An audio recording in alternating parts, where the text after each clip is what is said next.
اس سے संबंधित باتوں کو ہم جان رہے ہیں، اور اسی کرم میں ہم جو گھرت ہے یا تل کا تیل ہے اتیادی جو اسنیہ ہیں، ان کا کس پرکار سے اپیوگ کیا جائے، کنہیں کنہیں کرنا چاہیے، یہ وشے ہم دیکھ رہے ہیں۔ اور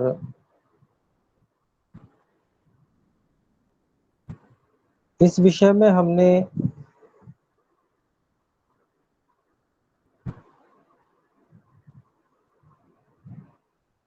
کچھ باتیں جانی ہیں، جیسے یہ بات ہم نے جانی کہ स्नेह अर्थात घृत या तेल आदि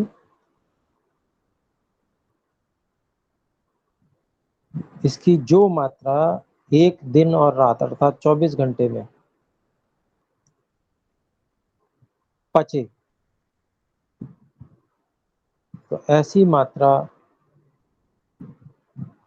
پردھان ماترا کہلاتی ہے، ادھکتم ماترا کہلاتی ہے۔ جو لگ بھگ 12 گھنٹے میں پچے وہ مدھیم ماترا کہلاتی ہے، اور جو 6 گھنٹے میں پچے وہ स्नेह کی ह्रस्व ماترا، سب سے چھوٹی ماترا کہی جاتی ہے۔ تو اسی سمبندھ میں اور بھی ہم مہتوپورن باتوں کو آج جانیں گے، کیونکہ یہ وشے ہمارے بہت ادھک جاننے یوگیہ ہے۔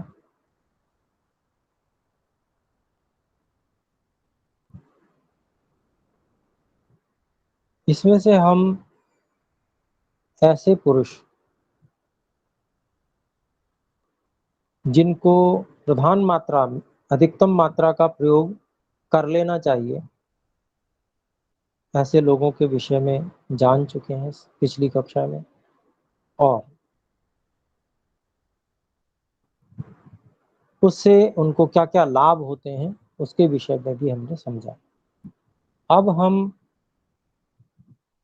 جو مدھیم ماترا ہے وہ کن لوگوں کو دی جانی چاہیے اور اس کے کیا کیا لابھ ہیں اس کے وشے میں سمجھتے ہیں۔ تو جو مدھیم ماترا ہے ارتھات جو لگ بھگ 12 گھنٹے میں پچ جاتی ہے، اس ماترا کا پریوگ جن لوگوں کو پھوڑے پھنسیاں بہت ہو رہے ہیں، چھوٹی چھوٹی پٹیکائیں یا بڑے پھوڑے پال توڑ اتیادی جن کو لگاتار ہوتے ہیں، یا جن کو کھجلی بہت رہتی ہے سارے شریر میں، پاما وغیرہ، یا کشٹھی ہوتے ہیں، جو یہ کھجلی وغیرہ سب کشٹ کے انترگت ہی گنی گئی ہے، داد وغیرہ سبھی کشٹ کے انترگت ہیں، جو پرمیہ سے یکت ہیں، پرمیہ کے روگی ہیں، وات رکت کے روگی ہیں، جو اتیہدک جن کو بھوجن کا ابھیاس نہیں ہے، کم مدھیم ہی بھوجن کرتے ہیں، وہ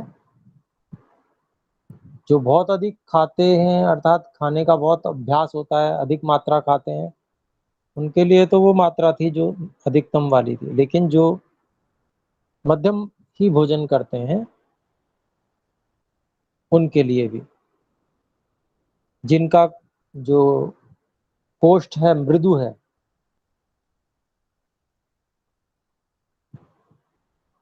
اور مدھیم بل والے جو ہیں، شریر سے مدھیم بل ہے، نہ بہت ادھک بلشالی ہیں نہ کمزور بھی ہیں، ایسے لوگوں کو یہ جو گنائے گئے ارتھات پھوڑے پھنسی، پٹیکا، کھجلی، پاما، کشٹ اتیادی، یا انیک پرکار کے کشٹ ہوتے ہیں ان میں، اور پرمیہ کے روگی ہیں، وات رکت کے روگی ہیں، تو ایسے جو روگی ہیں اتھوا جو مدھیم जिन का अभ्यास भोजन करने का मध्यम मात्रा का ही है, कोष्ठ जिनका मृदु है, मध्यम बल वाले हैं, ऐसे लोगों पर मध्यम मात्रा का प्रयोग किया जाता है जो 12 घंटे में पचती है।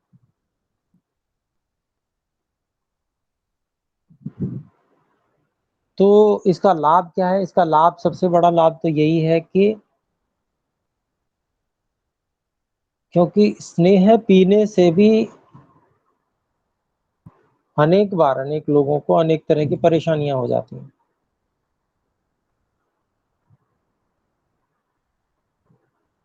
उसमें कुछ गलती कर बैठते हैं इत्यादि।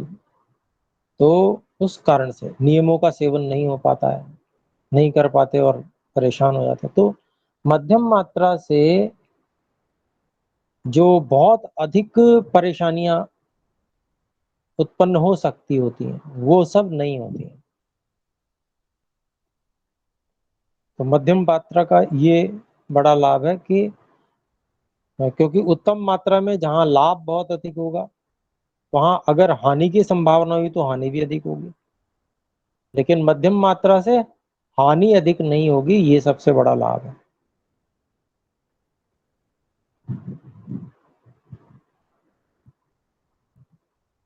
और उपद्रव वगैरह उनकी संभावना भी कम ही होती है। फिर दूसरी बात, अगर किसी त्रुटि के कारण से स्नेह किसी व्यक्ति के बल को कम करता है, तो मध्यम मात्रा बल को अधिक कम नहीं करेगी। ये भी एक उपद्रव ही एक तरह का हो गया, तो वो भी ज्यादा बड़ी समस्या उत्पन्न नहीं होगी। और सुख पूर्वक स्नेहन कर देती है ये मध्यम मात्रा। ज्यादा कष्ट भी नहीं होता, सहन बहुत ज्यादा नहीं करना पड़ता। 24 घंटे वाली मात्रा में बहुत अधिक सहन करना पड़ता है। क्या क्या उसके पहले जो आचरण है, बाद में क्या आचरण करने हैं, उस समय में क्या आचरण करने हैं, उनका सारा विधान है। तो जो बहुत सहनशील हैं वे ही जो प्रधान मात्रा का सेवन कर सकते हैं। मध्यम मात्रा वाले, मध्यम मात्रा का सेवन तो सामान्य रूप से जो जिनमें सहन शक्ति थोड़ी कम भी है वो भी कर सकते हैं।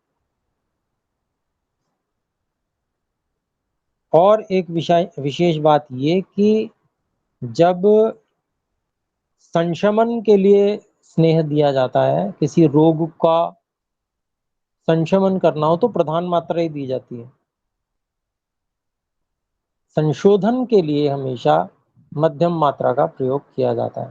संशोधन का मतलब पंचकर्म। जो पंचकर्म किए जाते हैं, पंचकर्म में जो मात्रा प्रयोग की जाती है वो मध्यम मात्रा ही हमेशा प्रयोग की जाती है।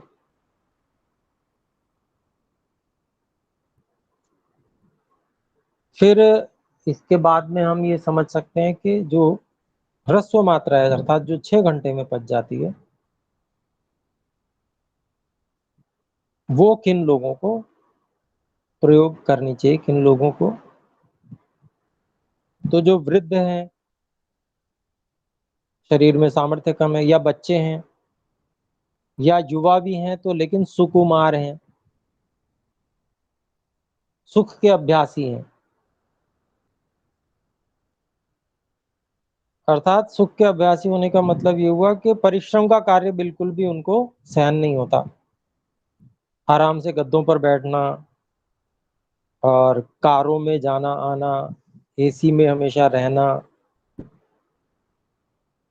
पैदल ज्यादा नहीं चलते ऐसे लोग, और उनके पास में लग्जरी की सामग्री बहुत होती है और उसके अभ्यासी होते हैं वे लोग। ये लोग सुख के अभ्यासी हैं। इनको भी ह्रस्व मात्रा ही दी जाती है क्योंकि सहन शक्ति इन लोगों की बहुत कम होती है।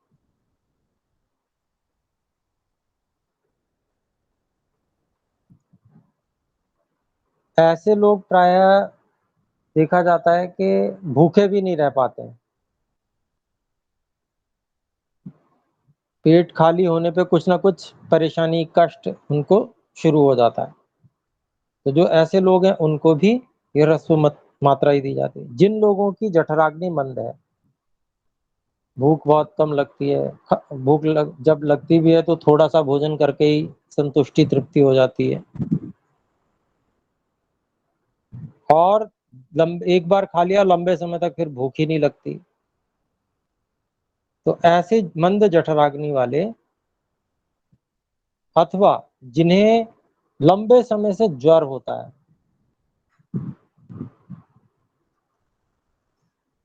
पुराने जो ज्वर वाले हैं, पुराना बुखार जिनको रहता है लगातार, ऐसे लोग हैं, या जिनको दस्त लगे हुए हो, अतिसार हो रहा हो, या खांसी वाले हों, अगर उनके ऊपर स्नेहन करना है, उनको स्नेहन की आवश्यकता है, तो उनका स्नेहन करने के लिए ह्रस्व मात्रा का ही प्रयोग किया जाता है, अर्थात जो 6 घंटे के अंदर अंदर पच जावे।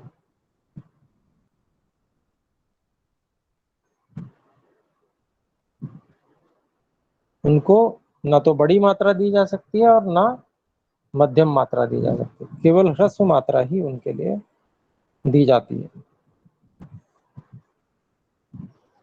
तो लाभ क्या क्या है ह्रस्व मात्रा के देने में? एक तो ये लाभ है कि जो इसके परहेज हैं वो आसानी से करने योग्य होते हैं, क्योंकि कम समय करने होंगे।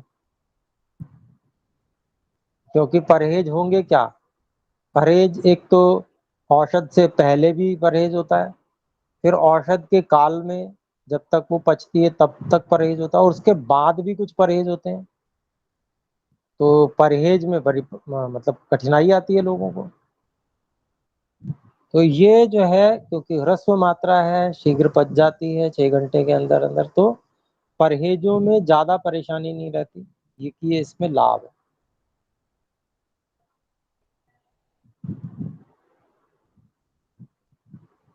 तो जो अपथ्य आदि का त्याग है वो थोड़े ही समय के लिए करना होता है। जिन भोजनों का अभ्यास होता है और वो अगर अपथ्य हैं तो कम ही समय के लिए वो छोड़ने पड़ेंगे, ये लाभ है। फिर दूसरी बात, ये जो ह्रस्व मात्रा है, ये ह्रस्व मात्रा शीघ्र स्नेहन भी कर देती है, साथ में ये बृहण होती है। बृहण का मतलब शरीर में मांस को बढ़ाती है, मांस आदि धातुओं को बढ़ाने वाली होती है ये मात्रा। शरीर में वीर्य शक्ति को बढ़ाती है, वीर्यवर्धक है ये, बल को बढ़ाने वाली है जो ह्रस्व मात्रा है। और उपद्रव बिल्कुल भी नहीं होते, क्योंकि थोड़ी सी मात्रा है। और एक और विशेष बात ये है कि ये जो ह्रस्व मात्रा है ये शरीर में भी लंबा टिकती है, अधिक समय तक रहती है। जो बड़ी मात्रा है वो शरीर में ज्यादा नहीं टिकती, वो तो स्नेहन करती हुई निकल जाती है। लेकिन ये जो ह्रस्व मात्रा है ये लंबे समय तक शरीर में रहती है, क्योंकि दबाव नहीं रहता। दबाव होता है जिस चीज का वो तो फटाफट आगे बढ़ेगी, जिस पर दबाव नहीं है, थोड़ी मात्रा है, वो आराम आराम से रहती है, शरीर में लंबा टिकती है। तो स्नेहन भी ये जल्दी करती है ह्रस्व मात्रा। उपद्रव वगैरह नहीं होते हैं, लेकिन जितनी मात्रा में जिस तरह का लाभ जो अधिकतम मात्रा है, प्रधान मात्रा है, वो करती है, वैसे लाभ इसमें नहीं होंगे। रोगों से जल्दी छूट जाना वो भी इसमें नहीं हो पाएगा। उसमें प्रधान मात्रा में फटाफट जल्दी से प्रभाव होता है। तो अपने अपने सभी मात्राओं के लाभ हैं। तो ये हमने समझा कि जो प्रधान मात्रा है, मध्यम मात्रा है और जो ह्रस्व मात्रा है वो किन किन लोगों को दी जा सकती है, और उससे क्या क्या विशेषताएं हमें मिलती हैं, اب اپنے لوگ یہ جانتے ہیں کہ اسنیہ کے وشے میں کہ کون ویکتی کون سا اسنیہ لے، تیل کون لے، گھی کون لے، کس کے لیے ہت کر ہے۔ تو گھی میں بھی جو وشیش گھی ارتھات گو، دیشی گو کا گھرت ہے، وہ تو ویسے سبھی کے لیے بہت اچھا ہے، لیکن اس کے اپنے گن ہیں۔ وہ کیا گن کرتا ہے؟ اگر ان گنوں کی اچھا ہم کرتے ہیں تو ہمیں پھر دیشی گو کے گھرت کا ہی سیون کرنا چاہیے۔ تو اس میں وشیش جو وات پرکرتی والے ہیں، دبلا پتلا شریر ہوتا ہے وات پرکرتی والے کا، روکشن بہت ادھک ہوتا ہے، روکش شریر ہوتا ہے، त्वचा بھی روکش ہوگی اس کی، ذرا سا کوئی ناخن سا لگ جائے تو وہیں پر بالکل روکشتا پرکٹ ہو جاتی ہے۔ ایسے ہی جو پت پرکرتی والے ہیں، پت پرکرتی والے بھی ادھک استھول نہیں ہوتے ہیں، دبلے پتلے ہی ہوتے ہیں، त्वचा کا ورن پیلے سے رنگ کا ہوتا ہے پرائے، اور شریر میں گرمی ادھک لگتی ہے۔ تو اس طرح کے جو لوگ ہیں پت پرکرتی کے اور وات پرکرتی کے، یا ایسے لوگ جن کو وات یا پت سے سبندت روگ ہوں، ان کو تو ان کو بھی دیشی گو کا گھرت ہت کر، ادھک ہت کر ہے وہ اسی کا پریوگ کریں تو ان کو بہت لابھ رہے گا۔ ایسے ہی جن لوگوں کو یہ اچھا رہتی ہے آنکھوں کو ٹھیک رکھنے کی، آنکھیں ٹھیک رہنی چاہیے، آنکھوں کی چنتا رہتی ہے، آنکھوں میں سمسیا بھی رہتی ہے، مان لیجیے درشٹی شکتی کو جو بڑھانا چاہتے ہیں، جن کی درشٹی شکتی کم ہے، ان کو بھی دیشی گو کا گھرت ہی پریوگ کرنا چاہیے۔ جنہیں چوٹ لگ گئی ہو، چوٹ سے جو کھین ہو گئے ہوں، کمزور ہو گئے ہوں چوٹ کے کارن سے، ان کو بھی دیشی گھرت کا ہی، دیشی گو کے گھرت کا ہی سیون کرنا چاہیے۔ پھر چھوٹے بچے ہیں، وردھ لوگ ہیں، کمزور لوگ ہیں شریر سے، جو سامانیہ روپ سے ہی کمزور ہیں، اور جن کو دیرگھ جیون کی اچھا ہے، لمبا جینا چاہتے ہیں۔ جو یوگابھیاسی ہے وہ لمبا ہی جینا چاہتا ہے کیونکہ اس کو ادھک اوسر ملتا ہے، اس کو یہ پتا ہے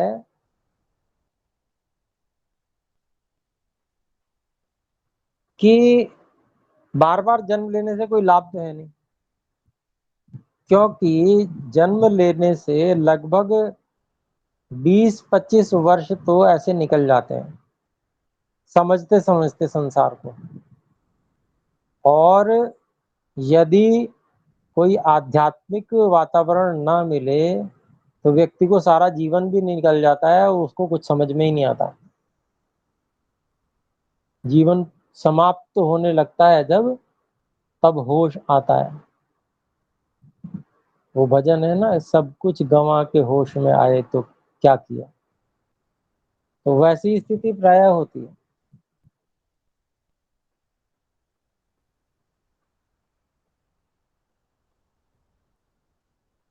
تو آدھیاتمک ویکتی ہمیشہ یہ چاہے گا کہ بار بار جنم مرن نہیں ہو، یہ جنم جو ہے نا اسی میں کام پورا ہو جائے،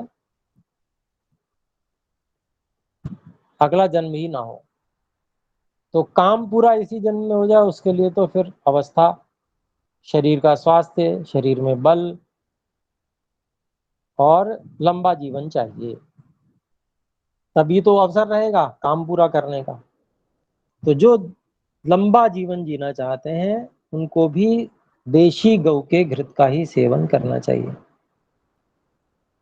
جو چاہتے ہیں کہ ان کے شریر میں بل کی ودھی ہو، ان کا ورن نکھرے، شریر میں त्वचा کا جو رنگ ہے وہ نکھر کے آئے، اور جن کا سور مدھر ہو، स्वर को मधुर रखना चाहते हैं, ऐसे लोगों को भी, और जो शरीर में पुष्टि चाहते हैं, थोड़े दुबले हैं और शरीर पुष्ट हो जाए, ऐसे पुष्टि चाहने वाले हैं जो, तो ऐसे लोगों को भी देशी गौ का घृत ही सेवन करना चाहिए। शरीर सुंदर रहे, सुकुमार रहे, शरीर पे कांति रहे, ओज रहे, स्मृति अच्छी रहे, मेधा प्राप्त हो, जठराग्नि प्रदीप्त हो, जल्दी ही वो दबे नहीं। जठराग्नि छोटी सी बात हो जाए तो उसी पे मंदाग्नि ना हो जाए, जो जठराग्नि को स्थिर रखना चाहते हैं। बुद्धि इंद्रियों के बल को जो बढ़ाना चाहते हैं, ऐसे लोगों को भी देशी गौ के घृत का ही सेवन करना चाहिए। और समस्याएं जैसे जला हुआ है व्यक्ति कोई, उनको भी देशी गौ का घृत ही हितकर है लगाना और खाना। ऐसे ही जो शस्त्र से कटा हुआ है, युद्ध में शस्त्र से कट जाता है, या जिसको विष दिया गया हो, जहर से पीड़ित हो, दाह की बात कर ली हमने, जला हुआ जो हो, इन सब को भी देशी गौ का घृत ही पिलाना चाहिए। और जहां लगाना है लगाने के लिए भी, और पान के लिए भी सर्वोत्तम जो है देशी गौ का घृत ही है। तो ये कुछ बातें हैं जो हमें ध्यान रखनी है कि इन इन प्रकार के लोगों को, जिन जिनको ऐसा चाहिए, जो इस प्रकृति वाले हैं, इनको देशी गौ का घृत सर्वश्रेष्ठ है। अब हम देखते हैं कि तेल किन के लिए लाभकारी हितकारी होता है। तो जिन लोगों का कफ और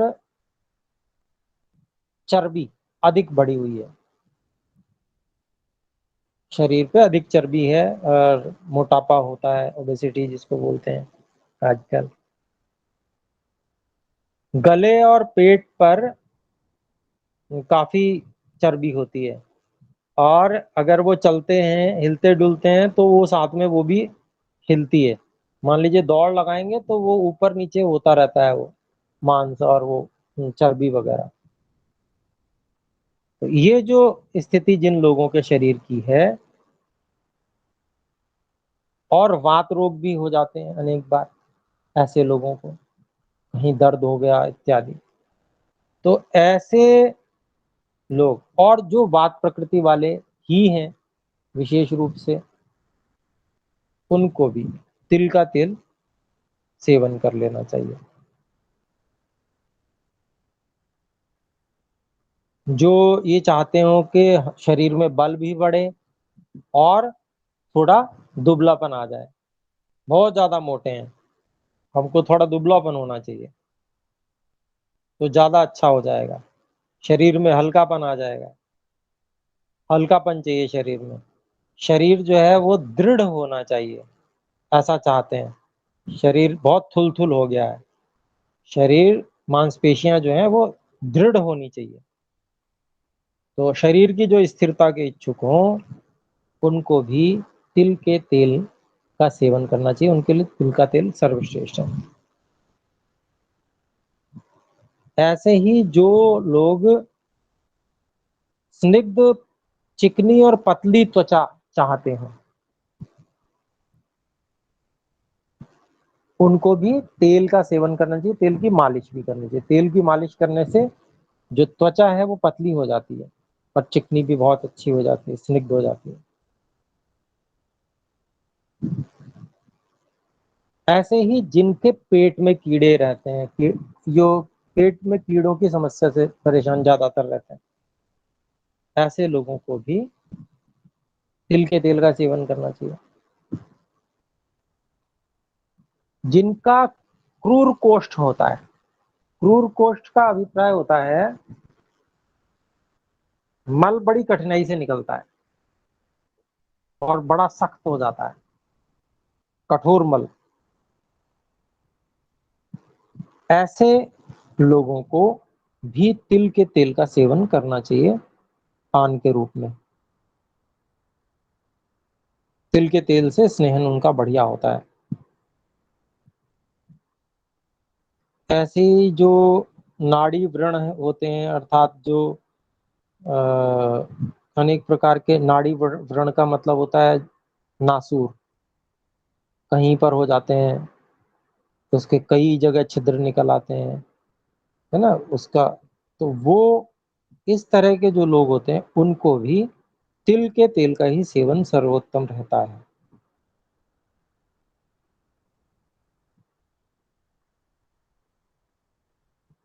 जिनको तेल साथ में ही है, जिनके घरों में खाया ही तेल जाता है शुरू से ही, तो जिनको साथ में है तो साथ में जिनको है वो भी तेल का ही सेवन करें, उनको तो अभ्यास है।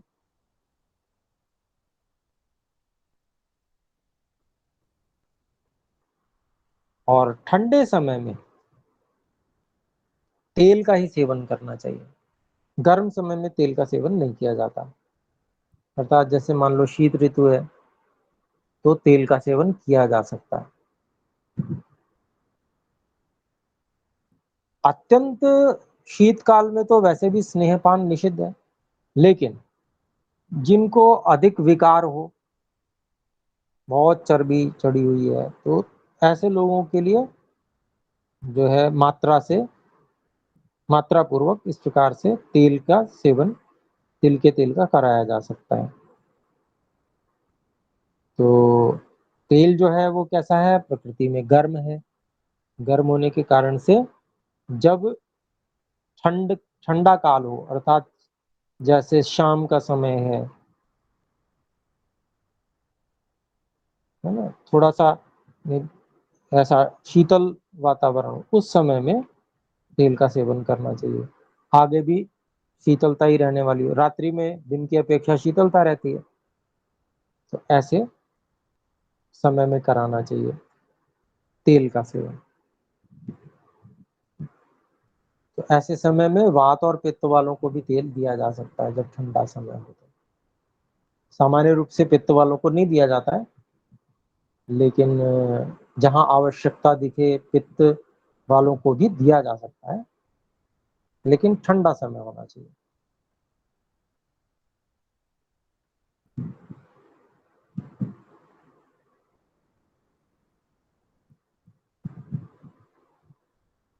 तो ये सब में रखनी है कि फिर कौन लोग ऐसे हैं जिनको घृत का सेवन अधिक लाभदायक है, और कौन लोग ऐसे हैं कि जिनको तेल का सेवन अधिक लाभदायक है। तो इस प्रकार से अपने लोग निर्धारण कर सकते हैं, और ऋतु के अनुसार भी हम लोग देख सकते हैं कि किस ऋतु में अपने लोगों को तेल का सेवन कर लेना चाहिए, किस ऋतु में हमें घृत, देशी गौ के घृत का सेवन करना चाहिए। सामान्य रूप से वैसे तो लाभदायक दोनों ही है, तो शरीर में दृढ़ता सबको चाहिए, और देशी गौ के घृत का अपना विशेष लाभ और भी है। तो जैसा जैसा अवसर हो, देशी गौ के घृत को तो साल भर भी सेवन किया जा सकता है, लेकिन यदि हम तेल से भी हम कुछ लाभ उठाना चाहते हैं तो ऐसी स्थिति में फिर जो शीत ऋतु होती हैं उनमें तेलों का सेवन विशेष किया जाता है।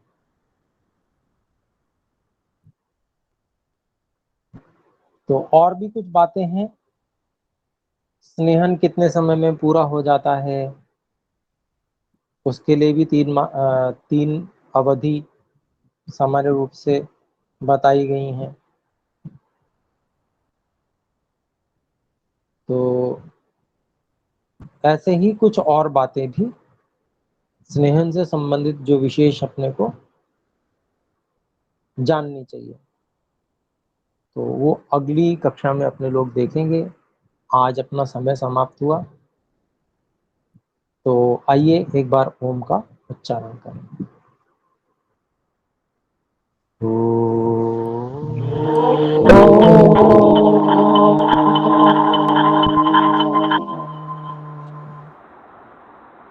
سبھی کو سادر نمستے. نمستے گرو جی. نمستے.